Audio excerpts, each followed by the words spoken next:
ከአዲስ አበባ ስቱዲዮ ዜናዎቻችን ቀጥለው ይቀርባሉ። ሀና ማርያም መስፍን እነሱን ወደ እናንተ አደርሳለሁ። የኢትዮጵያ ሀገራዊ ምክክር ጉባኤ የመክፈቻ ስነ ስርዓት በአዲስ አበባ አዲስ ዓለም አቀፍ ኮንቬንሽን ማዕከል ተካሂዷል። በመክፈቻ ስነ ስርዓቱ ላይ ጠቅላይ ሚኒስትር አብይ አህመድ ባስተላለፉት መልእክትም ኢትዮጵያ ከተጋረጡባት ማዕበልና መከራዎች የምትሸሽ ሳትሆን ፈተናና መከራዎችን በጽናት አልፋ ወደ ድል የመቀየር ታሪክና ልምድ ያላት ሀገር መሆኗን አንስተዋል። ኢትዮጵያ ትበለጽጋለች ያሉት ጠቅላይ ሚኒስትሩ ፈተናዎችን አልፋ ዛሬም እንደ ትላንቱ ለአፍሪካ ምሳሌነቷን አስከብራ እንደምትቀጥልም ገልጸዋል። በመክፈቻ ስነ ስርዓቱ ላይ የተገኘው ባልደረባችን ኢብራሂም መሐመድ አጠቃላይ ሂደቱ ምን ይመስል ነበር የሚለውን ሊነግረን እዚህ ስቱዲዮአችን ላይ ተገኝቷል። ኢብራሂም መቀጠል ትችላለህ። አመሰግናለሁ ሀና። እንግዲህ በዜናው መግቢያ እንደገለጽሽው በአጠቃላይ በዛሬው ዕለት በሀገር አቀፍ ደረጃ አንድ ታላቅ ሁነት በይፋ መክፈቻ ስነ ስርዓቱ ተከናውኗል። ታላቁ ጉባኤ ልንለው እንችላለን። በአራት ዓመታት በሚባል ደረጃ ዝግጅት ሲካሄድበት የነበረው የሀገራዊ ምክክር ኮሚሽን በዛሬው ዕለት የቅድመ ምክክር ምዕራፉን አጠናቆ በይፋ ጉባኤውን ዛሬ አስጀምሯል። በአጠቃላይ ጉባኤው ምን ይመስል ነበር የሚሉትን እንዲሁም ደግሞ የተላለፉ መልእክቶችን በአጠቃላይ ትዝብቴን የማጋራ ይሆናል። እንግዲህ በመክፈቻ ስነ ስርዓቱ ከዚህ በፊት ከነበሩት ጉባኤዎችና ከዚህ በፊት ከሚካሄዱ ሁነቶች ለየት ባለ መልኩ የተካሄደ የመክፈቻ ስነ ስርዓት ነው። ምክንያቶቹ ምንድናቸው ስንል በአጠቃላይ ኢትዮጵያውያን በአንድ አዳራሽ ወይም በአንድ የመሰብሰቢያ ጉባኤ የተገናኙበት እንዲሁም ደግሞ መልእክቶች በሃይማኖት አባት እንዲሁም ደግሞ የነገ ሀገር ተረካቢ የሆኑ ህፃናት መልእክቶቻቸውን ምን እንደሚሹ በቀጣይ ኢትዮጵያ ምን ልትሆን እንደሚፈልጉ መልእክቶች የተላለፉባቸው ናቸው። በዋናነት እንግዲህ አዳራሹ ጉባኤው ምን ይመስላል የሚለውን አጠር አድርጌ ትዝብቴን ወይም ምልከታዬን ሳጋራ በዋናነት በርካታ እናቶች ከልጆቻቸው ጋር ለጉባኤው የመጡበት ይህም ደግሞ ልዩ ትርጓሜ የሚሰጥ መሆኑን ተመልክቻለሁ። ምክንያቱም ኢትዮጵያ የነገ ሀገር ተረካቢ የሚሆኑ ልጆቿን በጉባኤው ከእናቶች ጋር ያሳተፈችበት በርካታ ህፃናት በጉባኤው ከእናቶቻቸው ጋር ከወላጆቻቸው ከአባቶች ጋር ተሳታፊ ሆነው ታዝቤያለሁ። ከተለያዩ ቦታዎች ለመሳተፍ የመጡ የጉባኤው ተወካዮች ወይም ደግሞ በጉባኤው የሚመካከሩ ተመካካሪዎች ልጆቻቸውን ይዘው መጥተው የልጆቻቸውን እጣ ፈንታ ለመወሰን የተሳተፉበት መሆኑን ታዝቤያለሁ። ሁሉም ኢትዮጵያውያን በሚባል ደረጃ ከየትም ያልቀረ ከምስራቅ፣ ከምዕራብ፣ ከሰሜን፣ ከደቡብ የሚገኝ ኢትዮጵያዊ በአንድ ጠረጴዛ ለመነጋገር ለመመካከር በአንድ አዳራሽ የከተተበት የተመመበት መሆኑን ተመልክቻለሁ። ኢትዮጵያን ነበር የተመለከትኩት በዛ የአጠቃላይ የጉባኤው አዳራሽ ማለት ነው። ኢትዮጵያ ልዩነቶቿ በጣም የሚደንቁ ናቸው። እነዛን ልዩነቶች ግን አንድ አዳራሽ መሰብሰብ ማገናኘት እንዲሁም ደግሞ ውበት መፍጠር እንደሚቻል ተመልክቻለሁ። በአጠቃላይ እንግዲህ በጣም ድንቅ የሆነ የመክፈቻ ስነ ስርዓት ወይም ደግሞ ታላቅ ጉባኤ ነው ዛሬ ኢትዮጵያ የከፈተችው። በታሪክ እንደዚህ አይነት ነገሮች አልተመለከትንም። እንግዲህ ልዩነቶች በተለያዩ አማራጮች ለመፍታት ጥረቶች ይደረጋሉ። ሀሳብን በሀሳብ ሲሞገት ሀሳብን በሀሳብ በጠረጴዛ ዙሪያ ስንነጋገር ግን ልምዱ የለንም። ሀብለን ዛሬ ጀምረናል። ነገ ደግሞ ይሄ ነገር ይቀጥላል ማለት ነው። በአጠቃላይ እንግዲህ በእለቱ የተላለፉ መልእክቶችን ሁለተኛው ነጥብ የማተኩርበት ነው።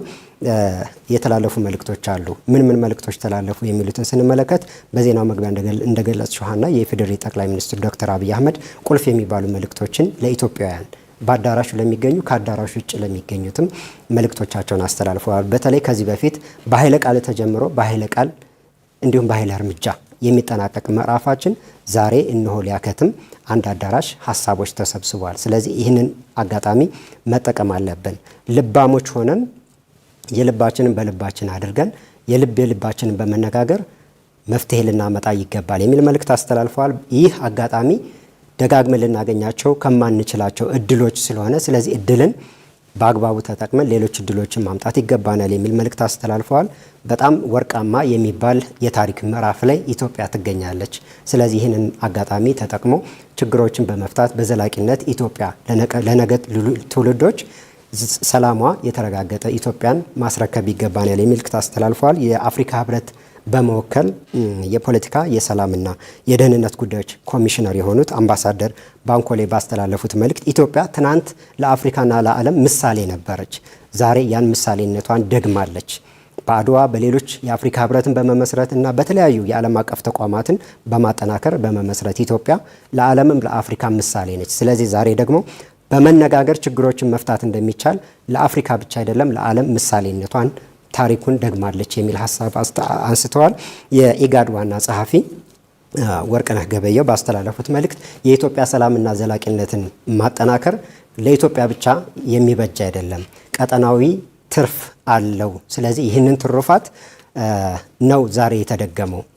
ኢትዮጵያ በኢጋድ ያላት ሚና ይታወቃል። ስለዚህ እነዛን ሚናዎቿን ዛሬ በሰላምና ደህንነትን የራሷን ችግሮች በራሷ ልጆች እንደምትፈታ አሳይታለች የሚል መልእክት አስተላልፈዋል። እንግዲህ በአጠቃላይ የቀድሞ የናይጄሪያ ፕሬዚዳንት የአፍሪካ ህብረት የአፍሪካ ቀንድ ልዩ መልእክተኛ ቺፍ ኦሉሴጉን ኦባሳንጆ ባስተላለፉት መልእክት ከኢትዮጵያ ጋር በጣም ጥብቅ ወዳጅነት አላቸው። ስለዚህ ዛሬም በድጋሚ በሚባል ደረጃ ወደ ሌላኛው ሀገራቸው ወይም ደግሞ ወደ ሁለተኛው ሀገራቸው መጥተዋል። ደጋግመው ይመጣሉ። ከኢትዮጵያ ጋር ጥብቅ ወዳጅነት አላቸው። በዚህ ታሪካዊ ሁነትም ተገኝተዋል። ስለዚህ ምንድን ነው ያሉት? ኢትዮጵያ ጋር የምንሰራቸው የተለያዩ ዘላቂ ሰላምን የማጠናከር ስራዎች ዛሬ የተጀመሩ አይደሉም። ስለዚህ የተጀመሩ ጥረቶች አሉ። በፕሪቶሪያ የነበራቸው ሚና ይታወቃል። ዛሬ ደግሞ አጠቃላይ እንደ ሀገር ችግሮችን በውይይት ለመፍታት ኢትዮጵያ የጀመረችውን አብረን መስራቴን አጠናክራለሁ የሚል ወዳጃዊ መልእክት ነው ያስተላለፉት። በአጠቃላይ ከአዳራሽ ውጭ ደግሞ የተመለከትኩትን አሁን ከአዳራሽ ነበር የቆየው። አዳራሽ ውጭ የነበረውን በተለያዩ አጋጣሚዎች ከተመካካሪዎች ጋር ለመነጋገር ለማወያየት ሞክሬ ነበር። በጣም ብዙዎቹ ደስተኛ ናቸው። ወይም ደግሞ እዚህ ታሪክ አጋጣሚ መገኘት መቻል መሳተፍ የዚህ የሀገራዊ ታላቅ ጉባኤ ደግሞ ተሳታፊና ችግርም ያሉ ችግሮችን ደግሞ የሚፈታ ትውልድ ምዕራፍ ውስጥ በመገኘታቸው ደስታቸውን ገልጸዋል። ትልቅ አደራ ከፊታቸው እንደሚጠብቅም ደግሞ ያንን አደራ ለመወጣትም ከዚህ በፊት በተደረጉ ሂደቶች የኔ የምንለውን ሀሳብ ብቻ ሳይሆን ወደ የኛ የሚል የሌላውን ችግር የመመልከት የሌሎችን ችግሮች በራስ ጫማ ሆኖ የማየትን ጥበብን ተጠቅመው ኢትዮጵያን በጉጉት የሚጠብቁትን ኢትዮጵያ ብቻ አይደለም የምትጠብቀው አፍሪካ ዓለምም የሚጠብቀውን ይህንን ታላቅ ጉባኤ የተጣለባቸውን አደራ ለመወጣት ዝግጁ መሆናቸውን ነው እንግዲህ የነገሩኝ። በአጠቃላይ ሀና የአማራ ሚዲያ ኮርፖሬሽን አጠቃላይ የኢትዮጵያ ሀገራዊ ምክክር ኮሚሽን ሲቋቋም ጀምሮ ከተቋቋመበት ጊዜ ጀምሮ ባለፉት 4 ዓመታት በተከታታይ መረጃዎችን ለተመልካቾች ሲያደርስ ነበር። ዛሬ የመክፈቻ ሁነቱን በዚህ መልኩ ዳሰናል። እንግዲህ ለአንድ ወር አካባቢ ይቆያል ተብሎ ይጠበቃል የሀገራዊ ምክክር ጉባኤው ማለት ነው። የተከታታይ መረጃዎችን እንደ ትናንቱ ዛሬ እንዳደረስ ነው ወደፊትም የምናደርሳችሁ ይሆናል። ሀና መልካም። የሀገራዊ ምክክር ጉባኤ የመክፈቻ ስነስርዓትን አስመልክቶ ላደረስከን መረጃ እናመሰግናለን ኢብራሂም። እኔም አመሰግናለሁ። ዜናዎቻችን አሁንም ይቀጥላሉ። ሀገራዊ ጉዳዮችን በውይይትና በመግባባት ለመፍታት ያለመው የሀገራዊ ምክክር ጉባኤ በይፋ ተጀምሯል። ሀገራዊ ምክክሩ በሀገሪቱ ለዘመናት የነበረውን አለመግባባትና ልዩ ልዩ ጥያቄዎችን የሚፈታ መሆኑን አሚኮ ያነጋገራቸው የአዲስ አበባ ከተማ ነዋሪዎች ተናግረዋል። አየለ መስፍን ብዙ ተስፋ የተጣለበትና ለብዙ ችግሮችም መፍትሄን ያመጣል ተብሎ ሲጠበቅ የነበረው ሀገራዊ ምክክር በኢትዮጵያ ለረጅም ዓመታት በፖለቲካ በማህበራዊና ኢኮኖሚያዊ ጉዳዮች ላይ ጥያቄ ሲነሱ የነበሩት በሀገራዊ ምክክር መፍትሄ ሊበጅለት በዛሬው ዕለት በይፋ ተጀምሯል። ለመሆኑ ኢትዮጵያ ከዚህ ሀገራዊ ምክክር ምን ታተርፋለች ስንል የአዲስ አበባ ከተማ ነዋሪዎችን አነጋግረናል። አብረን እንከታተል። ምክክር ኮሚሽኑ የመጣበትም 4 ዓመቱ እልህ አስጨራሽ ጉዞ ተጉዞ መጥቶ አሁን ደግሞ ጠቅላላ ጉባኤ ጠርቶ ጠቅላላ ጉባኤ ማድረጉ በጣም ለሀገሪቷ ጠቃሚ ነገር ነው ብዬ ነው የማስበው። ይህንን መልካም ነገር ወደ መልካም ነገር እንደምናመጣ ወይም ደግሞ የሚመጣ ተስፋ አድርጌ ነው የማየው። በግራ ቀኙ በኩል የሚነሱ ቅሬታዎች አሉ። አንዳንዴ ጽንፍ የሰደዱ የማይታረቁ የሚመስሉ እስከ ጠመንጃ ማንሳት ድረስ የሚሄዱ ሰፋፊ ልዩነቶች አሉብን እና እነዚያን የሚያጠቡ እና በምክክር ልዩነቶቻችንን በውይይት በምክክር ወደ አንድነት የሚያመጡ መፍትሄ ያመጣል። ምክክር ጥሩ ነው። አባቶች የሚያውቁ ሰውን ሰው የሚያስታርቀው በጸብም ሰው ነው እኮ። አዎ እና ምክክሩ ጥሩ ነው ብዬ አስባለሁ። በዚህ ሀገራዊ ምክክር የህዝቡ ተወካዮች ሚና ምንድነው ስንልም ጠይቀናል። ከየሀገሩ ተወክሎ የሚመጡት ሰላምን ለማምጣት ለዚች ሀገር ቁም ነገር ነው። ሰላም ካለ ሰርቶ ያፈራል፣ ያጌጣል፣ አገሪቷን ያደምቃል። ሁሉ ነገር በሰላም ስራው ይመቻል፣ ለተማሩትም ምቾት ይሰጣል። ስለዚህ ተነሱ ጥሩ ሁኔታ ይመጣል ብዬ እኔ አስባለሁ። ተመካካሪዎቹም በእነዚህ ጉዳዮች ላይ ከልባቸው በእውነት ተወያይተው በዚህ ጉዳይ ላይ ገዢው ፓርቲም በ8 አጀንዳዎች ላይ ተወያይ ሆነው አንድ ውሳኔ ላይ ይደርሳሉ። በእነዚህ በ8 አጀንዳዎች ላይ ብያምናለሁ። ከዚያ በኋላ በሚደርሱበት ስምምነት መሰረት መሻሻል ያለባቸውን ነገሮች አሻሽለው መፍትሄ ካመጡ ኢትዮጵያ አሁን ካለችበት በጣም ኋላቀርነት ወደፊት ተስፈንጥራ ትሄዳለች ብዬ ያምናለሁ። ከትላንትና ሰዎች መልካምን መማር፣ ጥሩ ነገሩን መውሰድ፣ መጥፎን ነገር ትቶ ትውልድ ደግሞ ነገ ትላንት የኔ ዘመን እንደዚህ አድርጎ ነበር ብሎ ለታሪክ የሚቀመጥ ነገር ማስቀመጥ ነው የሚመስለኝ። ከተመካካሪዎቹ ሰላምን ለማውረድ ጥረት ማድረግ ነው የሚጠበቀው። በሰላም እንጂ ምክክር ስራውን የሚሰራው ተግባሩን የሚፈጽመው በጦርነት አይደለም። ልጄ ተሰበሰቡ ማለት አጉል ጦርነትን አስወግዶ በአንድነት እችን አገር ልናደርጋት ብንነሳ በጣም ደስ ይለናል። በኢትዮጵያ ለዘመናት የነበሩ አላግባባ ያሉ ፖለቲካዊና ማህበራዊ ጉዳዮች ተፈተው በሀገራችን ሰላምና አንድነት እንዲሰፍን መላው የሀገሪቱ ህዝቦች በጋራ እንዲሰሩ ተጠይቋል። ምክክሩ የጸናችና ሰላማዊ ሀገር ለትውልድ ለማሻገር ሚናው ትልቅ ነው ሲሉ በደብረ ብርሃን ከተማ የሚገኙ የሀገር ሽማግሌዎች ተናግረዋል። ከዚህ በፊት ውይይትና ንግግርን ባለማስቀደማችን የጠፋው ሰብአዊና ኢኮኖሚያዊ ሀብት ቆጭቶን ለምክክር ልባችንን መክፈትም ይገባናል ብለዋል። ለዓለም ላይ ኩን እንደ ሀገር ያው ሰብአዊ ኪሳራው በጣም ከፍተኛ ነው። ከሌሎችም ሀገሮች በጣም በባሰ ሁኔታ ነው አሁን እኛ ጋር እያስከተለ ያለው። አሁንም መቋጫ ከሌለው ማባሪያ ከሌለው ያው እየባሰ የሚሄድበት ሁኔታ ነው የሚፈጠረው። ያንን ለማስቀረት ግን አሁን ምክክሩ እኔ ጥያቄ ካለብኝ ጥያቄን በአግባቡ ወደ መድረክ አምጥተን መንግስትም ሊቀበለኝ ይገባል። ጥያቄን መቀበል አለበት። እኔም ጥያቄን በአግባቡ ማቅረብ አለብኝ። የሁለታችንም ሀሳብ ተጨምቆ ደግሞ ወደ ውጤት ማምጣት ከተቻለ ግጭት አያስፈልግም ማለት ነው። ግጭቱ የሚያመጣውም ችግር ደግሞ እንቀርፈዋለን የሚል ሀሳብ አለ። ችግሮችን በውይይት ከመፍታት ይልቅ በአብዛኛው በጠመንጃ አፈሙዝ ነው ለመፍታት እየተሞከረውና ከነበረችበት ከፍታ ሲያወርዳት ነው የታየውና እንግዲህ የዛሬ የምክክር ኮሚሽኑ መጀመር አገሪቱን እንግዲህ ወደ አንድ እርምጃ ከፍ ያደርጋል ብዬ አስባለሁ። በኔ በኩል በየትኛውም ሀገር በየትኛውም ዓለም የሚደረጉ አለመግባባቶችና ወደ ግጭት የሚያመሩ መጨረሻቸው ውይይት ነው የሚሆነው እና ይሄ ሁሉ ሰብአዊ ሀብት ያለቀበት እያለቀ የሚሄድበት ኢኮኖሚያችን እየወረደ የሚመጣበትን ችግር ጨክነው ይፈታሉ ብዬ ነው ተስፋ ያደረኩት። ተመካክሮ ችግሮችን መፍታት የሚያስችል ሁኔታ እያለ ጦርነት ውስጥ መግባቱ ተገቢ አልነበረም። ስለዚህ የምክክር ኮሚሽን ጥሩ ነገር ያመጣል ብዬ አስባለሁ። አሁን የገባንበት ችግር ውስጥ ማውጣት የምንችለው እርስ በርሳችን ስንመካከር ነው። በምክክር ሀገራቸውን ከውድቀት ያዳኑበት እንትን አለ እንመለከታለን። ሀገራቸውን ከውድቀት ያዳኑበት አለ። ለሲያው እንደ ደቡብ አፍሪካ አይነት ሀገሮች ማለት ነው። ሌሎችም ሀገሮች ተጠቅሙበታል ይህን ጉዳይና እኛም በዚህ የምክክር ኮሚሽን በምድራችን ላይ ሰላምን እናመጣለን ብዬ የማስበውና የቅንጦት አይደለም ወይም ዝም ብሎ የመሰባሰብ ጉዳይ ሳይሆን ጥሩ ተሞክሮን አዲስ ምዕራፍ ነው ብዬ ነው የማስበው ነው በኔ በኩል። ከግጭት ምንም ያተረፍነው ነገር የለም። ሞትና ድህነት ነው፣ ሰቆቃ ነው። እናት ጥቁር ለብሳ ነው ወደ መቃብር እየወረደች ያለችውና ይህንን እናስቀራለን ብዬ አስባለሁ። ምክክር ኮሚሽኑ በትልቁ እኔ ዋጋ አለው ግምት እንሰጣለንና እኛም ከሱ ጋር መተባበር አለብን ብዬ አስባለሁ። መነጋገር በጣም መልካም ነገር ነው። እንደ ግለሰብም እንደ ሀገርም እንደ ቡድንም ብንነጋገር ግጭት አይፈጠርም። ቁጭ ብለው ምንድነው ችግሩ ምንድነው? ይቅርታ መጠየቅ ደግሞ ትልቅነት ነው። እኔ አጥፍቼ ከሆነ ይቅርታ በጠይቅ በጣም ትልቅነት ነው። የአእምሮ ስፋት ነው የሚያመለክተው እንጂ የበታችነትን አይደለም። ለልጅ ልጆቻችን መልካምን ነገር አትረፈን እንድንወጣ ነው የሚያስፈልገን። መልካም መሰረት ጥለን ነው መሄድ ያለብንና እንግዲህ እያንዳንዱ ዜጋ የራሱ ኃላፊነት አለው። ሰላም እንዲመጣ የበኩሉን ድርሻ ማበርከት አለበት ብዬ አስባለሁ። ምክክር የአባቶቻችን ባህል ነው፣ እሴት ነው። ተመካክረው ነው ችግር የሚፈቱት። እኛ አያቶቻችን ቅድመ አያቶቻችን እጅግ በጣም ከፍተኛ የሆነ ችግር ይከሰታል። ሰዎች ይጋደላሉ፣ ሰዎች በጥቅም ይጣላሉ፣ አካባቢ ከአካባቢ ጋር ይጋጫል። ይሄን ሁሉ ተመካክረው ነው የሚፈቱት። ስለዚህ ያንን ባህል አሁን አምጥተን ተመካክረን ወደ ሰላም ብንመለስ ወደ ነበረው ኢትዮጵያዊ እሴት እንመጣለን። በምክክር የጸናች ሀገርን ለመገንባት ችግሮችን በውይይት መፍታት እንደሚገባ በደብረ ብርሃን ከተማ የሚገኙ ሴቶች ገለጹ።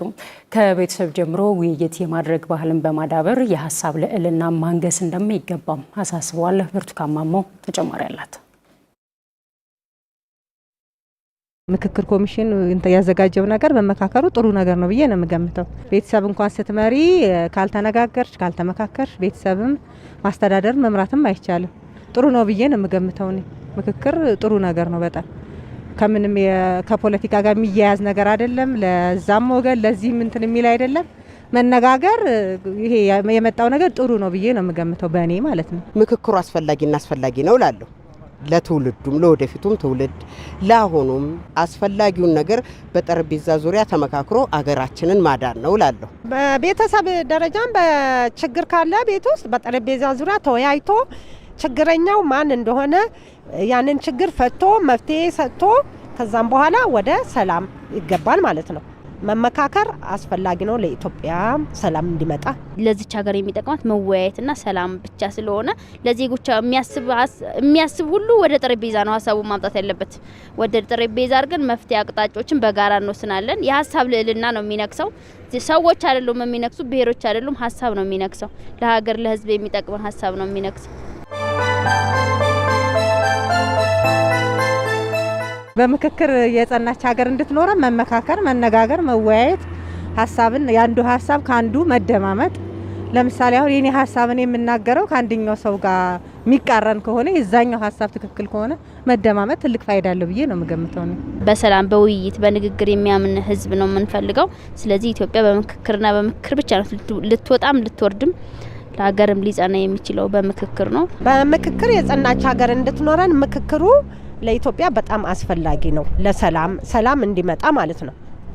ሰላምን ነው የምንፈልገው። ህዝቡ ሰላም ይፈልጋል። ስለዚህ ይሄ ምክክር ኮሚሽኑ ተጠናክሮ በጠረጴዛ ዙሪያ ድርድር ተደርጎ በደንብ ቢጠናከር ቢካሄድ በጣም ጥሩ ነው ለኢትዮጵያ ብዬ አስባለሁ። በምክክር የጸናች ሀገር እንድትሆንልን ተመካክረን በጠረጴዛ ዙሪያ ጥይት ጥቅም የለውም።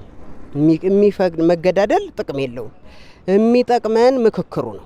በምክክር ሀገር ትለምልም እላለሁ፣ ሀገር ትኑር እላለሁ፣ ሰላም ይስፈን እላለሁ። ኢትዮጵያ የሰው ሀብት ልማትን ለማረጋገጥ የሚያስችሉ ስራዎችን እያከናወነች ነው ሲል የስራና ክህሎት ሚኒስቴር ገለጠ። የዚሁ አንድ አካል የሆነው የስደተኞችን የሙያ ክህሎት ማዳበር የሚያስችል ስልጠና መሰጠትም ተጀምሯል። ኤልሳጎሽ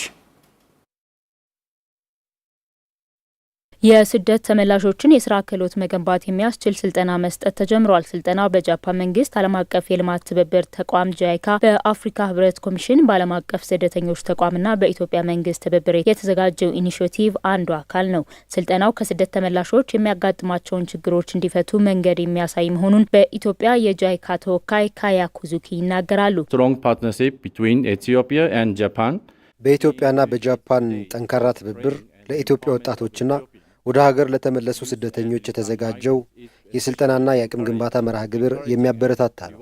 በዚህ ኢኒሼቲቭ ውስጥ የተዘጋጀው ስልጠና ወጣቶች የሚገጥሟቸውን አስቸጋሪ ችግሮች እንዴት መወጣት እንደሚችሉ፣ ብቁ የሰው ኃይል መሆን የሚቻልበትን መንገድም የሚያሳይ ነው። ጥራት ያለው የስራ ዕድል የማግኘት ችግርን ለመቅረፍ ስለሚያስችልም ልዩ ትርጉም አለው። በንግድ ስነ ምግባር፣ በሎጂስቲክስ፣ በስራ ፈጠራ፣ በዲጂታል ቴክኖሎጂና በጥራት አስተዳደር ዙሪያ የሚሰጠው ስልጠና ከስራ ክህሎት ባለፈ የተሻለ የወደፊት ህይወት ለመገንባት የሚያስችሉ ክህሎቶችንም ያጠቃልላል። እንዲህ አይነት ኢኒሼቲቮች ህገወጥ ስደትን ለመከላከል ያስችላሉ ያሉት ደግሞ በአፍሪካ ህብረት ኮሚሽን የሰው ኃይልና ፍልሰት ክፍል ኃላፊ ዶክተር ሳቤሎ ሞባካዚ ናቸው። ቀጣዩ ጊዜ ቴክኖሎጂን መጠቀም ብቻ ላይ አይመሰረትም። ከቴክኖሎጂ ጋር በመተባበር ፈጠራዊ መፍትሄዎችን መፍጠርና እሴት መጨመርንም ይጠይቃል። ዲጂታል ስርዓቶች ጠንካራ ተቋማትና በእውቀት የሚመራ ኢኮኖሚ ዋነኛ መሰረት ናቸው። በዚህ ዘርፍም አካታችነት ሊረጋገጥ ይገባል። ይህ ስልጠናም የዚሁ አንድ አካል ነው። ቴክኖሎጂ መጨረሻ ግባችን እንዳልሆነ ልናስታውስ ይገባል። ዋናው ግባችን የሰው ልጅ ክብርና ሰብአዊነትን ማረጋገጥ ነው። ለዚህ ነው በስደት ጉዳይ ላይ ደህንነቱ የተጠበቀ ስርዓት ያለውና ህጋዊ የሰዎች እንቅስቃሴ ላይ የምንነጋገረው። ቴክኖሎጂና የሰው ኃይል ማብቃት ላይ መስራት ደግሞ ይህን ግብ እንድናሳካ ያስችላል። በመድረኩ ኢትዮጵያ የዲጂታል ዘመንን የዋጀ የሰው ኃይል ለመገንባት እየሰራች መሆኑም ተገልጿል። የስራና ክህሎት ሚኒስትር ዴኤታ ዳንኤል ተሬሳ ኢትዮጵያ ለጀመረችው የኢኮኖሚ ማሻሻያ ይህ ኢኒሼቲቭ ወሳኝነት አለው ብለዋል። This initiative comes at a critical time for Ethiopia. ኢትዮጵያ የኢኮኖሚ ማሻሻያ አጀንዳዋን በምታስፈጽምበትና የክህሎት ልማት ስርዓቷን በምታስፋፋበት በዚህ ወቅት ይህ ኢኒሼቲቭ በእጅጉ ወሳኝና ትልቅ ትርጉም አለው። በኢትዮጵያ በሰው ሀብት ልማት ላይ መዋለ ንዋይ ማፍሰስ ላይ እየተሰራ ነው። ወጣት ኢትዮጵያውያንን ለገበያው ፍላጎት ተስማሚ በሆኑ ክህሎቶች በማስታጠቅ ወደ ኢኮኖሚያዊ እድገት እንዲያመሩ እያደረግን ነው። እኛ እንደ ኢትዮጵያ የክህሎት ልማት ፕሮግራሞች ለስራው ገበያ ፍላጎት ምላሽ መስጠት እንዳለባቸው ጽኑ እምነት አለን። ስልጠናው በክፍል ውስጥ ብቻ መቆየት የለበትም። ለሰልጣኞች ወደ ዘላቂ የኑሮ ምንጭ የሚወስዱ ተጨባጭ መንገዶችንም መፍጠር አለበት። በዚህ ረገድ ይህ ፕሮግራምና አጋሮቹ ከኢንዱስትሪው ጋር በትብብር የተቀረጸ በስራ ገበያው ፍላጎት ላይም የተመሰረተ ስራዎችን እየሰሩ በመሆኑ አስደስቶናል። መንግስት እንዲህ አይነት ስልጠናዎች የሰው ኃይልን ለልማት አስፈላጊ መሳሪያ አድርጎ በመጠቀም ህገወጥ ስደትን የሚቀንስ ትርጉም ያለው አማራጭ እንደሆነም ይመለከታል። Alternative to irregular migration. በዚህ ስልጠና ስደተኞች የዲጂታል ቴክኖሎጂና የሙያ ክህሎት ስልጠናዎችን ያገኛሉ ተብሎ ይጠበቃል። ከአሚኮ አዲስ አበባ ስቱዲዮ ዜናዎቻችን ተጠናቋል። ጤና ይስጥልን።